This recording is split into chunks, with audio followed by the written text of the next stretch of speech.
السلام علیکم عزیز طلباء و طالبات، امید ہے آپ سب خیریت سے ہوں گے۔ میں آپ کا معلم صفدر امین۔ آج ہم پڑھیں گے 9th کلاس کی English, unit number 12، 3 days to see، بصارت کے 3 دن، دیکھنے کے 3 دن۔ یہ کہانی ہے ایک امریکن لیڈی کی، ہیلن کیلر جس کا نام ہے، جو کہ اپنے بچپن میں ہی اندھی اور بہری ہو گئی تھی، یعنی اس نے اپنی بصارت کھو دی تھی اور اپنی سماعت سے بھی وہ محروم ہو گئی تھی۔ تو وہ ہمیں اس چیز کے بارے میں بتائے گی کہ اگر اللہ رب العزت مجھے 3 دن دیں کہ اپنی آنکھیں تمہیں واپس دی جاتی ہیں، ان میں نور بصارت واپس دیا جاتا ہے، تو وہ بتاتی ہے کہ میں اپنی آنکھوں کو کیسے استعمال کروں گی۔ تو شروع کرتے ہیں۔ Paragraph number 1 on the paragraph number 1 دیکھیے جی۔ 3 days to see. Sometimes I have thought that it would be an excellent rule to live each day as if we die tomorrow. کبھی کبھار میں یہ سوچتی ہوں، I have thought، میں یہ سوچتی ہوں that it would be an excellent rule، کہ یہ ایک بہت ہی اچھا اصول ہوگا to live each day، ہر روز یعنی روزانہ کی زندگی بسر کرنے کے لیے as if we die tomorrow، اگر ہم یہ سوچیں کہ ہمیں کل مر جانا ہے۔ ترجمہ دوبارہ دیکھیں با محاورہ۔ کبھی کبھار میں یہ سوچتی ہوں کہ زندہ رہنے کے لیے یہ اصول بہت اچھا ہے کہ اگر ہم اس بات کو اپنے ذہن میں رکھیں کہ ہمیں کل مر جانا ہے، یعنی جب یہ بات ہمارے ذہن میں ہوگی کہ ہمیں کل مر جانا ہے تو یقیناً ہم اپنی زندگی کو بڑے اچھے طریقے سے گزاریں گے، اور جتنی بھی اچھائیاں ہوں گی، چاہے وہ مذہبی طور پر ہو جسے ہم نیکی کہتے ہیں، چاہے وہ معاشرتی طور پر ہو جنہیں ہم اخلاق کہتے ہیں، تو وہ انسان کوشش کرے گا کہ میں ان سب نیکیوں کو، ان سب اچھائیوں کو سمیٹ لوں جی۔ Such an attitude would emphasize sharply the values of life. Such an attitude، اس قسم کا رویہ اور اس قسم کی جو سوچ ہے، would emphasize، وہ زیادہ کرتی ہے، شارپلی، بہت تیزی سے، دی ویلیوز آف لائف، زندگی کی قدر کو، یعنی زندگی کی قدر اور اہمیت کو یہ والی جو سوچ ہے یہ بڑھا دیتی ہے۔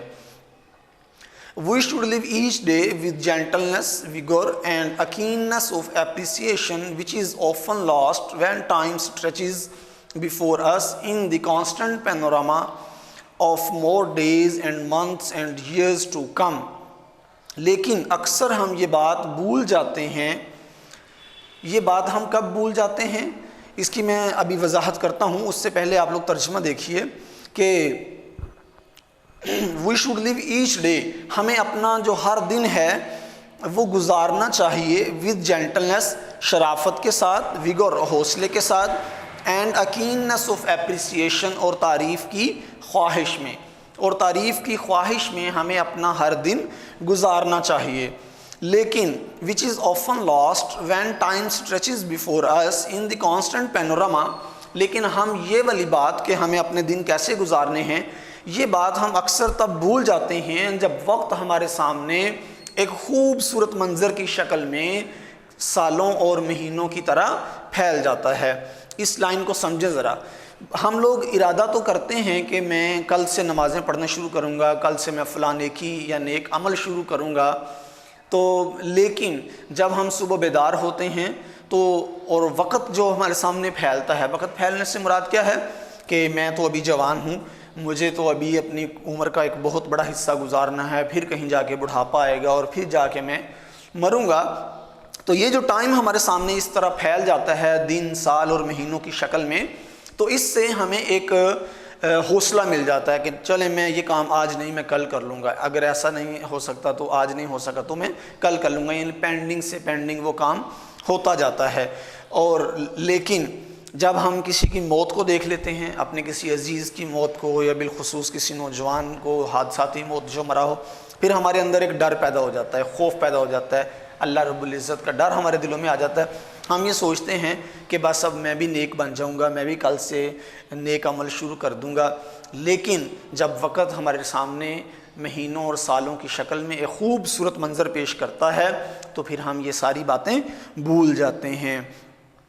اور دیر آر دوز یعنی اس دنیا میں آر دوز ایسے لوگ بھی ہیں کہ آف کورس اور یقیناً ہیں who would adopt the Epicurean motto of eat, drink and be merry، جو اس پرخوش یعنی خوشی سے بھرپور مقولے پر یا بات پر عمل کرتے ہیں کہ ایٹ ڈرنک اینڈ بی میری، کہ کھاؤ پیو اور خوش رہو. But most people would be enchanted یا would be chastened by the certainty of impending death, لیکن بہت سے لوگ اسی دنیا میں ایسے بھی ہیں جنہوں نے موت کی یقینی کو یعنی موت کے خوف کو اپنے سر پہ سوار کیا ہوا ہے. امپینڈنگ ڈیتھ کا مطلب ہے یعنی پیچھا کرتی ہوئی موت جو آپ کے سر پہ لٹکی ہوئی ہے. چونکہ موت کا کوئی وقت مقرر نہیں ہے، وہ کسی بھی وقت ہم پہ آ سکتی ہے. تو دو قسم کے لوگ ہیلن کیلر کہہ رہی ہے کہ اس دنیا میں موجود ہیں. ایک تو وہ ہیں جو بس اس اصول پہ عمل کرتے ہیں کہ کھاؤ پیو اور عیش کرو، جو نہ خدا کو مانتے ہیں، نہ کسی مذہب پہ یقین رکھتے ہیں، نہ وہ یوم آخرت پہ یقین رکھتے ہیں. بس وہ کہتے ہیں کہ یہی جو دنیا ہے یہی ٹوٹل لائف ہے، نہ اس سے پہلے کچھ تھا اور نہ اس کے مرنے کے بعد کچھ ہوگا. لیکن اس کے برعکس کچھ لوگ ایسے بھی ہیں جنہوں نے موت کی لٹکی ہوئی موت کو یا صرف موت کو اپنے سر پہ سوار رکھا ہوا ہے. کیا مطلب؟ یعنی وہ اللہ رب العزت سے ڈرتے ہیں اور وہ مذہب پر اور یوم آخرت پر ایمان رکھتے ہیں، اور انہیں پتہ ہے کہ یہاں پر جو ہم کریں گے ہمیں اس کا جواب دینا پڑے گا. پیراگراف نمبر 2 ہے In stories, the doomed hero is usually saved at the last minute by some strokes of fortune. کہانیوں میں، کہانی سے مراد یہاں زندگی ہے، لائف ہے. کہانیوں میں بدقسمت ہیرو قسمت کی وجہ سے یعنی اپنی کسی گڈ لک کی وجہ سے بالکل آخر وقت میں بچ جاتا ہے.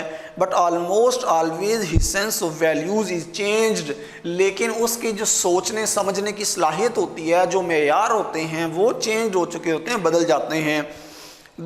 ہی becomes more appreciative of the meaning of the life, وہ زندگی کے مقصد کا قدردان بن جاتا ہے. And its permanent spiritual values, اور اس کی جو روحانی اقدار ہیں ان کا بھی.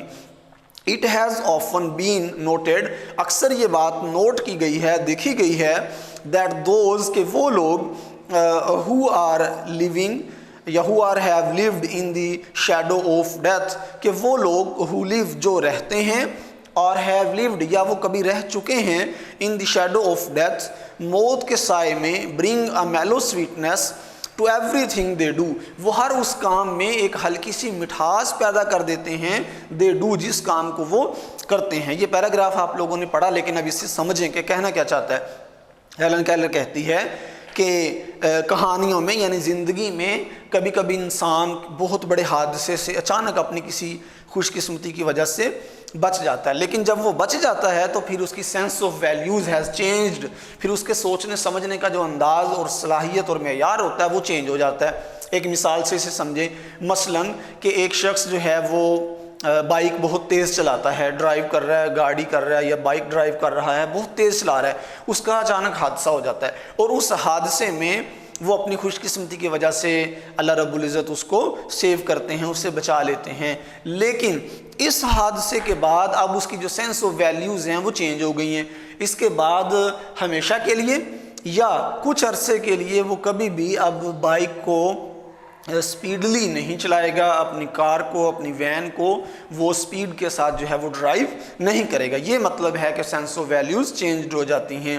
اور دوسرا دیکھیں کہ اس نے کہا ہے کہ وہ زندگی کا قدردان بن جاتا ہے، یعنی اسے اس زندگی جب چوٹ لگے گی اور وہ اس جب کام کرنا، وہ پارٹس جو ہے باڈی پارٹ جس پہ بھی چوٹ لگی ہے، جب وہ کام کرنا چھوڑ دے گا تو اب ہمیں یعنی اس کا احساس ہوتا ہے کہ یہ جو ہمارا پارٹ تھا باڈی کا یہ ہمارے لیے کتنا امپورٹنٹ ہے. وہ ایک مقولہ ہے کہ اکثر گاڑیوں کے پیچھے لکھا ہوتا ہے تیری یاد آئی تیرے جانے کے بعد. کیا مطلب اس کا؟ یعنی نعمت جب ہمارے پاس ہوتی ہے تو بہت کم ایسا ہوتا ہے کہ ہم اس کا حق ادا کریں، اس کا شکر ادا کریں.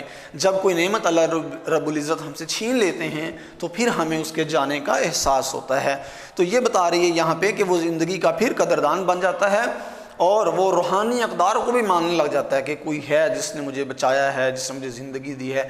پھر ایسی سوچیں اس کے ذہن میں گردش کرنے لگ جاتی ہیں. آخری لائن دیکھیں ذرا کہ It has often been noted that those who live, وہ لوگ جو رہتے ہیں, or have lived, یا وہ کبھی رہ چکے ہیں, in the shadow of death, موت کے سائے میں. موت کے سائے سے کیا مراد ہے؟ موت کے سائے سے مراد ہے بیماری. تو وہ لوگ جن پہ اس وقت بیماری ہے یا کسی دور میں وہ بیمار رہ چکے ہیں, بیمار سے مراد بخار نہیں, کوئی بھی بیماری, وہ لوگ جو ہیں وہ اپنے ہر اس کام میں جس کو وہ کرتے ہیں ہلکی سی مٹھاس پیدا کر دیتے ہیں. کیوں؟ کیونکہ وہ موت کے سائے سے نکل چکے ہیں. یعنی موت, بیماری جو ہے یہ موت کا ہی ایک نام ہے, یعنی اس کی ابتدا ہے کہ اس بیماری سے اگر یہ ٹھیک نہ ہوئی تو انسان مر بھی سکتا ہے. لہٰذا بیمار انسان کو یہ سارے خدشات لاحق ہو جاتے ہیں, اور پھر جب وہ ٹھیک ہو جاتا ہے تو وہ زندگی کا زیادہ قدردان ہوتا ہے اور اسے زندگی کی اہمیت کا اندازہ ہوتا ہے. پیراگراف نمبر 3 دیکھیں. Perhaps I can best illustrate, شاید میں بہتر طور پر بتا سکتی ہوں کہ by imagining, تصور کر کے, what I should most like to see, کہ میں کیا دیکھنا پسند کروں گی, if I were given the use of my eyes say for just 3 days, اگر مجھے میری آنکھیں 3 دن کے لیے دی جائیں کہ آپ انہیں استعمال کر سکتی ہیں. چونکہ ایسا ممکن تو نہیں ہے, لیکن وہ بائی ایمیجننگ, وہ ایک تصور کرتی ہے ہیلن کیلر کہ اگر مجھے اللہ کی طرف سے 3 دن کے لیے اپنی آنکھوں کا استعمال دیا جائے تو میں آپ کو بہتر طریقے سے بتا سکتی ہوں کہ میں کیا دیکھنا پسند کروں گی. پیراگراف نمبر 4 کہ آن دا فرسٹ ڈے, سب سے پہلے دن. اب یہاں سے اس کا امیجن سٹارٹ ہو گیا, وہ بتانے لگی ہے. فرض کریں کہ اسے اس کی آنکھیں 3 دن کے استعمال کے لیے مل گئی ہیں, تو آن دا فرسٹ ڈے, سب سے پہلے دن, I should want must to see the people whose kindness, gentleness and companionship have made my life worth living. کہتی ہے کہ سب سے پہلا دن میں ان لوگوں کے لیے وقف کروں گی جن کی کائنڈنس نے, جینٹلنس نے اور کمپینینشپ نے, یعنی جن کی دوستی, کائنڈنس جن کی شفقت, جینٹلنس جن کے رحم دلی اور پیار نے میری زندگی کو ورتھ لیونگ رہنے کے قابل بنایا. اور ایسے صرف 2 قسم کے ہی لوگ ہیں جو کسی کی زندگی کو ورتھ لیونگ بناتے ہیں. سب سے پہلے پیرنٹس ہیں اور اس کے بعد ٹیچرز ہیں. یہی 2 لوگ ہیں جو کسی بھی انسان کی زندگی کو ورتھ لیونگ بناتے ہیں. پیراگراف نمبر 5 ہے. The next day, the second day of sight. اب دوسرے دن کے بارے میں بیان کرنے لگی ہے کہ میں کیا دیکھنا پسند کروں گی. دوسرا دن جو کہ نظارے کا, دیکھنے کا دوسرا دن ہے. I should arise with dawn, میں سورج کے طلوع ہونے کے ساتھ ہی جاگ جاؤں گی. اینڈ سی, اور میں یہ دیکھوں گی, دا تھرلنگ میریکل, اس حیران کن معجزے کو, by which night is transformed into the day, کہ کس طرح رات دن میں تبدیل ہوتی ہے. آئی شوڈ بیہولڈ ود ایو دی میگنیفیشنٹ پینوراما, میگنیفیشنٹ پینوراما کہتے ہیں خوبصورت منظر کو, آف لائف, میں زندگی کے اس خوبصورت نظارے کو, اس خوبصورت منظر کو دیکھنا چاہوں گی.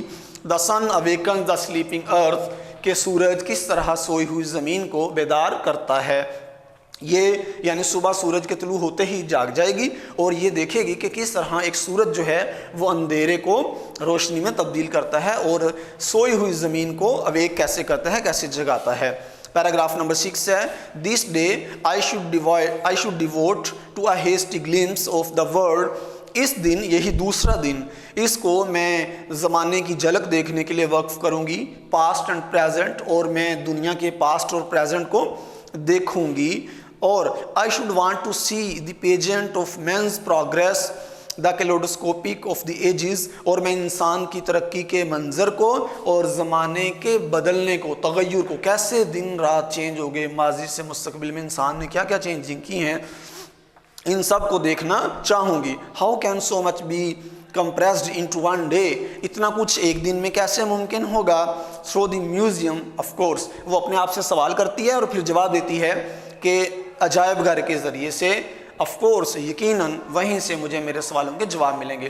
کیا مطلب ہے؟ عجائب گھر میں پاسٹ والی چیزیں بھی ہوں گی, پریزنٹ کی بھی ہوں گی, تو پاسٹ اور پریزنٹ کے درمیان وہ کمپیریزن کر سکے گی اور دیکھ سکے گی کیسے انسان نے ترقی کی ہے اور پاسٹ سے ہوتے ہوتے آج یہاں تک پہنچ گیا ہے. جی, اس لیکچر میں ہم نے پیراگراف نمبر 1 سے لے کے پیراگراف نمبر 6 تک ٹرانسلیشن کی ہے. اب ہم چلتے ہیں اپنے لیٹرز کی جانب. ہمارا لیٹر نمبر ہے خلاصے کے اعتبار سے 13 یعنی 13, اور ہیڈنگ نوٹ کر لیں. Write a letter to your brother advising him to take steps to improve his health. اپنے بھائی کو خط لکھیں اور اسے نصیحت کریں کہ وہ اپنی صحت کا خیال رکھے. دوبارہ نوٹ کر لیں, write a letter to your brother advising him to take steps to improve his health. جی لیٹر نمبر 14 ہے, 14 ہے, write a letter to your sister thanking her for a gift. اپنی بہن کو خط لکھیں جو اس نے آپ کو گفٹ دیا تھا, اس کے لیے اس کا شکریہ ادا کریں. دوبارہ دیکھیں, write a letter to your sister thanking her for a gift. اپنی بہن کا شکریہ ادا کریں جو اس نے آپ کو گفٹ دیا تھا. آج کا لیکچر ہمارا یہاں ختم ہوا. کل تک کے لیے اجازت دیجیے. اللہ حافظ و ناصر.